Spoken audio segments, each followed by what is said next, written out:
around crossing, that place where you have those people. So, but what do you call the place? Not Mazuka. There is a place they call it. I forgot the name. So it is IBB that actually carved the place for Fulani people, and the purpose is actually for colonization of southern Kaduna. So that was the purpose. Yeah. So they keep increasing and increasing. So they will be there, and then they will be causing all the problem. So that is how it has been in Kaduna State. Are you with me? Now, I want you to understand that the contention of Islam in Kaduna did not just start today. And then why Kaduna become very important among states in the north is that though the Sultanate, are you hearing me, is Sokoto, even if you look at our plate numbers, you will see the slogans for every state. Like Kaduna is center of learning, right? Lagos, center of excellence, center of commerce, Kano. Now, Sokoto is the seat of the caliphate. Are you hearing me? Now, it's called the seat of the caliphate, but truly, it is not the seat of the caliphate, it's the altar of the caliphate. Because the priesthood of Islam is in Sokoto, but the kingship of Islam is in Kaduna. Are you with me? So, the altar of Islam is Sokoto, but the throne of Islam is Kaduna. Because the first sultan is called Sir Ahmadu Bello. He was the first sultan of Sokoto. And his house is Arewa House. So, and he was the premier because in Islam, normally in Islam, I told you that the political head is the spiritual head. So when we were doing politics in Nigeria, when the colonial masters were about to leave and they were bringing us together, and we are talking about nationalist movement, we're talking about Sam Opara, talking about Sam Ajayi Krota, talking about Habab Macaulay, talking about Nnamdi Azikiwe, Obafemi Awolowo, Akintola, and Ahmadu Bello, and Tafawa Balewa. Now, what we are doing, all talking about this nationalist movement, as far as these people are concerned, they are having Islam at heart. So you were sending people that were politicians, they were sending people that were priests. And it is that route that is happening even up to today, that you discover that an average Christian in the north and in Nigeria enter into politics as a politician, but a Muslim enter into politics as a Muslim. Do you understand the difference? Because for them, there's no compartmentalization between politics and religion. But it is we that will say, see, let's keep religion aside. Let's be objective. Do you understand? Yeah, because that's how it has been. So the first sultan was the premier of the north. So when you have Obafemi Awolowo as the premier of the west, you have Nnamdi Azikiwe as the president, and then you have the prime minister as Tafawa Balewa. The premier of the north was the head of Islam. The Sultan of Sokoto was the premier of the north. And the headquarter is Arewa House here. This Arewa House. That was where he was killed by Kaduna and Zego during the 1966 coup. One day, if you find your opportunity, go there. Because it's now a documentary section of History Department of ABU Zaria. So you can enter there, you will see. In fact, if they've not removed it, you will see the clothes that Ahmadu Bello wore when Kaduna and Zego. What Kaduna and Zego did was that he drew the map of Nigeria with bullets on his body. And one of the reasons why Kaduna and Zego became annoyed was that during the POP in NDA, Nigerian Defense Academy, when they were doing the inspection, you know, he will ask you, where are you from? If you say you are from Lagos, you just pass. You say you are from, that time there was no Osun State, you know, so Lagos, you say you are from Anambra State, you just pass. If you say you are from Kano, say yes. So Kaduna and Zego saw that disdain and that hatred. And that was what actually started in 1966, 15th of January 1966 coup. Are you hearing me? If you check Gideon Oka, that was arrested around 1990 when he brought his own coup. Gideon Oka was the one that redrew the map of Nigeria. Oh, some of you don't even know this. The problem is that you do too much of Facebook. Do you get what I'm trying to say? So, that was why Kaduna and Zego led the coup that he led. But I want you to follow me gradually so that we will know, even when you get this knowledge, then you will know how to just pray. We just know what we are dealing with. So this is how Kaduna became very important. So Ahmadu Bello was ruling from Kaduna. So Kaduna became the headquarters of the north. And up to today, Kaduna, if you don't understand, within close quarters in politics, Kaduna is called the political laboratory of Nigeria. That is, anything you want to happen in Nigeria, try it in Kaduna. So, one of my spiritual sons, who is a member of APC, because I have sons in all the parties, because I'm not a foolish man. Because I know some of us as Christians, we don't even understand how to interfere with the political destiny. So, you think that PDP is the religion of Christianity? So, no. Me, I have sons in PDP, in APC, everywhere. Yeah, because if you don't have an Esther in the palace of Ahasuerus, you won't know what is happening. But when Muslims want to see, if you like, what's your name there? Nancy. Nancy who? David. You are from where? Eh? You are from Ham. Okay, from Ham. Good. If you say this is Nancy David Ham party, the husband will come and register. And you give him PRO. Where are you from, man? Eh? Anambra. What's your name? Peace. Peace who? Eh? Oyechi. Peace. So let's say your party is Oyechi Peace Anambra Party. A husband will still come and register. Then you, when he says it is Suleiman Abdulkarim Party, you will say it's Muslim party, you will not register. So that one belongs to them. But the one that belongs to you, they are there. The one that belongs to you, they are there. So in the evening, when all of you are thinking of how to win, they go to the mosque and they will meet with the Malam. Then the Malam will now say it for the sake of Islam. Then he will tell them the secret of peace of Ham party. He will tell you the secret of Anambra party. Then they will now fight a common front. They will now have a common front. So me, I don't do things like that. So one of my sons who is in APC, in 2015, came to me and said, Daddy, the way I'm seeing it, in 2019, they are going to do a Muslim ticket in Kaduna. I say, I know. And the Muslim ticket in Kaduna is going to be an experiment. If it happens, it will happen in Nigeria. So this one that you are shouting, me, I knew it in 2015. Did you understand what I'm saying? Because Kaduna has become a prototype of Nigeria. If you know, anything that happens here has a tendency of replicating at the federal level. Now, when they went to, when the what do you call him?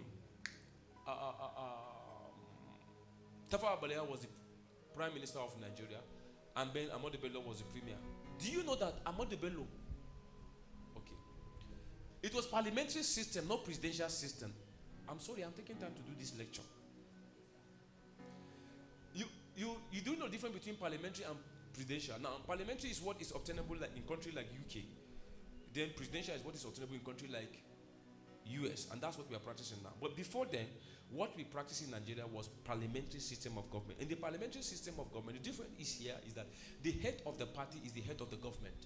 So the chairman of the political party, if the political party wins, the chairman of the political party, they are going to form what you call the house, the parliament. Are you hearing me? It's from the parliament that they are going to choose the prime minister. So the head of the party becomes the prime minister. So for example, if Labour Party, or what is the another party? I think it's Labour and Conservative Party in the UK.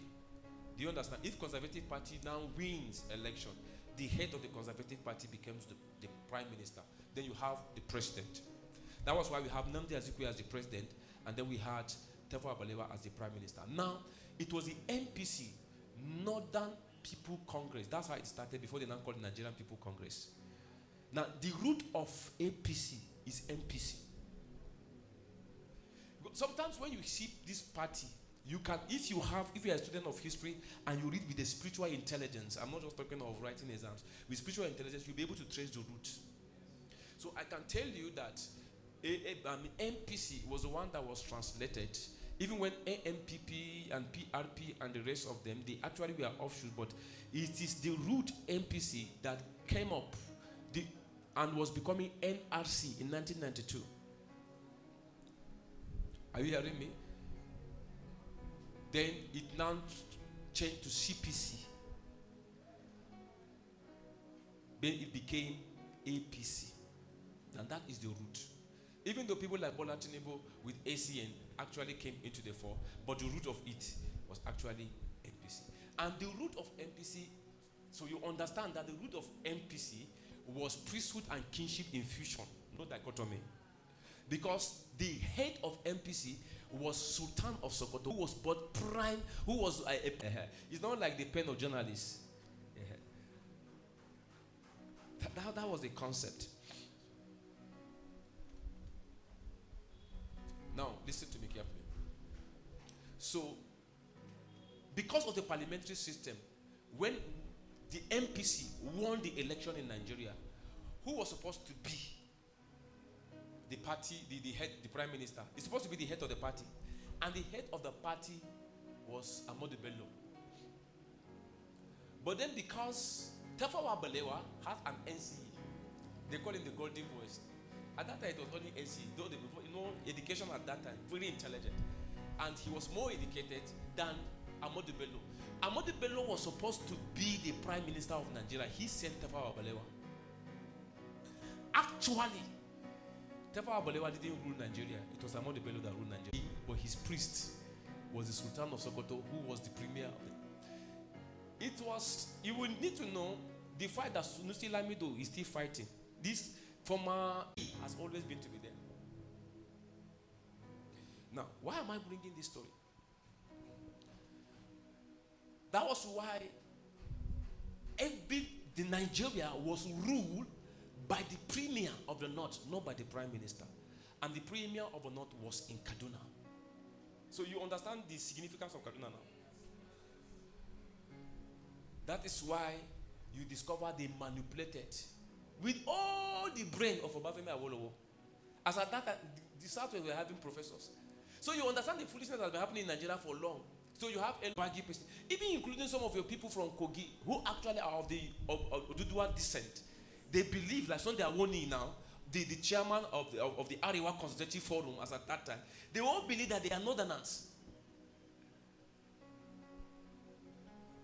So they were using them and mobilizing them. So that in 1966 to 1967, when they fought what happened was that in 1966, of course, after the Kaduna Nzegu led coup in January 15th of January 1966, what he now did was, but they were captured. So Kaduna Nzegu didn't become the head of state, and they were killed. So the most senior officer at that time was Aguiyi Ironsi, who was a Delta Igbo. So Aguiyi Ironsi came in, and then he formed the decree number 34. The decree number 34, the popularity of it is that he formed a unity government. So that all government, he cancelled all the regions. At that time, there were no states. It was northern region, western region, eastern region, and then later the midwestern region. He cancelled all the region, so it was unity government. Everything was now Lagos. So the Hausa people started the crisis called the Araba crisis, because they feel that if a coup was led by an Igbo man, and then they killed General Melari, they killed Tafawa Balewa, they killed Sadona of Sokoto, and it is there that I think Akintola was also killed. Then now, an Igbo man came in and he says unitary government. So they are not having a government very close to them. They started fighting the Araba crisis. It was that Araba crisis, they started killing Igbos, they started collecting Igbos' properties in Kano, in part of Kaduna and other places. Then, Chukuma, Ojukwu now, said all the Igbos should come back. Then it was in 15th of July, the same year, 1966, Gawana now led the coup and took over from Kaduna Nzegu. I don't want to go into some details that happened took over from Aguiyi Ironsi, that happened, how Aguiyi Ironsi was actually captured, because that is crocodile staff. Where they make charm for that crocodile staff, that you cannot attack that man with that crocodile staff. It was actually made in Jukun, in Taraba State, by Theophilus Danjuma. Now, that's the story for another day. Did you understand what I'm saying? Now, because that was his staff. It was a priestly staff. Something happened. That was why Aguiyi Ironsi was captured. And then Gawana became the head of state. At that time, Igbos were already tortured in Kaduna and other parts of this northern parts already. And Ojukwu now said they should all come back. And when they went back, he declared the Biafra. And Gawan says, no, Nigeria must be one. Ojukwu says, no, we have to be Biafra. So that's where the Biafra, this thing started in 1967 to 1970. The people that fought the Biafra, actually. Because then, how many houses had Benue and Plateau and Southern Borno and Southern Adamawa like that? So it's basically, most especially in Southern Kaduna, for those who are from Southern Kaduna, most people from Kagoma were the officer, because that's where you have many top officers from Kagoma. That was the place, the tribe of Patrick Yakowa, that Christian governor that died, his own people. Look, as you see, one time chief of I don't want to turn this thing into another thing. You see these people called the white people. They are one of our major problems. Because when the colonial masters came, they have what they call the indirect rule system. In the French colony, like Mali and part of Niger, where France colonized, they have what they call policy of assimilation. Now, what they do is that they try to make you to be like a French person. You speak French, you eat French food. They want to turn you to assimilate them. Do you understand? But then what we had in the British colonial system is indirect rule system. So what they do was that they just look at the system and try to rule indirectly. And then the Hausa, the Northern Emirate, because at that time, the Emir was both the spiritual head and the political head. Then you have a district head, that is the Hakimis. Then you have the village heads. Then you have the Meangwas, the ward heads, and other. Then the Talakawas. Now that hierarchy was already there. What Lodogard did was that he now put himself on top of the Emir. So he give him gin, he give him bedsheet, he give him duvet, give him blankets, give him salt and sugar, and then some shillings, and then the emir will now come and say tax, because there was a system of tax collection, and then they were giving it thinking they were giving to emir, and as they were giving to emir, they were doing ibadah, they were giving to God. Meanwhile, the God was a white man, Lord Lugard. So the taxation system actually make that indirect rule system succeeded in the north 100%. In the Yoruba land, you have what you call partial centralization, a quasi-democracy, in the sense that there was a centralized system of government. You have the Oba, you have the Bales, and you understand, you have that leadership. But then there was check and balance in that where you have an absolute monarchy in the northern kingdom, when the emir, whatsoever he said, stands. In the southwest, the Oba institution with the north. It's today that somebody can come in Igbo land and do something because he has money. The real Igbo culture, money doesn't speak, is achievement. Okay, let's leave it. So with what has happened,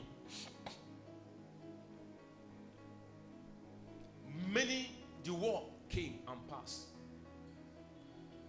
The house, okay, what I'm talking about is the white people, right? So because the Hausas were romanticizing with the white people, when they were about to leave Nigeria, they actually, by style, indirectly, like handed over this country called Nigeria to the north. And when you say to the north, the real north is not Samson Ayuba from Southern Kaduna. The real north is the Hausa Muslims. But then that time it was covered. That's why when you look at the arrangement, okay, naturally we have River Niger, River Benue. Then the whole northern region is more than southwest and southeast put together. And even though it's not population, no. So when they do census, they will count cows and count goats. Do you understand what I'm saying? They put it so that is why up to today, the Hausa man still believe that it is his right. Because the colonial master make them feel that it is their right. Now I will read this quotation by Ahmadu Bello in 1960. Actually on the 12th of October 1960, that is just 11 days after the independence, so that you understand. And from there we are going to push on. What did he say? On the 12th of October, I think it is in one of the newspaper called The Parrot, 1960. This is what he says. Listen carefully.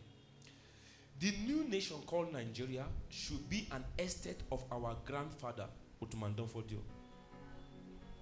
That's what Ahmadu Bello said. We must ruthlessly prevent a change of power. So you see what is happening now is not today. We must ruthlessly prevent A change of power. He said we must use the minorities in the north as willing tools. We must use the minority in the north as and south as conquered territories and never allow them a future. So all these things that we are seeing that play out in the way people, well, some of us when we talk, some people will feel as if we are just fanatics. No. We are speaking like lone voices in the desert. And people are trying to tell us objectivity. I have a diploma, an advanced diploma in public administration. I'm supposed to do my chartered in administration. I went back to start 100 level in sociology. And I have a degree and a master's degree in sociology. I was a lecturer. And I was a research consultant. So if you are talking social science, I should know. From what I'm telling you, you should know. So if I'm talking about priesthood, I'm speaking as a man of God, and you're trying to tell me objectivity, what do you know? We were speaking that and people were telling us, no. You are being spiritual. You are saying change. At that time, you are foolishly saying change Jonathan because he's corrupt. What these people are saying is that change a Christian. Because this is it. You must ruthlessly prevent a change of power. In 1985, IBB cornered us as a Maradona and registered Nigeria as a member of OIC, Organization of Islamic Countries. Why will you? Is the only Muslims that are here? And then you are supposed to be paying due every year. If you spend 10 years without paying due, you'll be removed. And they paid till 1993. Shonikan came in within 2 months. They removed Shonikan. Abacha came. He continued paying. Abdul Salam came in and continued paying when Abacha died. When Obasanjo came in, he didn't pay from 1999 to 2007. 8 years already. When Jedidiah came, he paid all the dues that Obasanjo didn't pay. Then Jedidiah died and Jonathan came in 2010. In 2011, they fought Jonathan. Jonathan contested and he won. And in 2015, they look at it that if they continue like that, if Jonathan will rule again, they will remove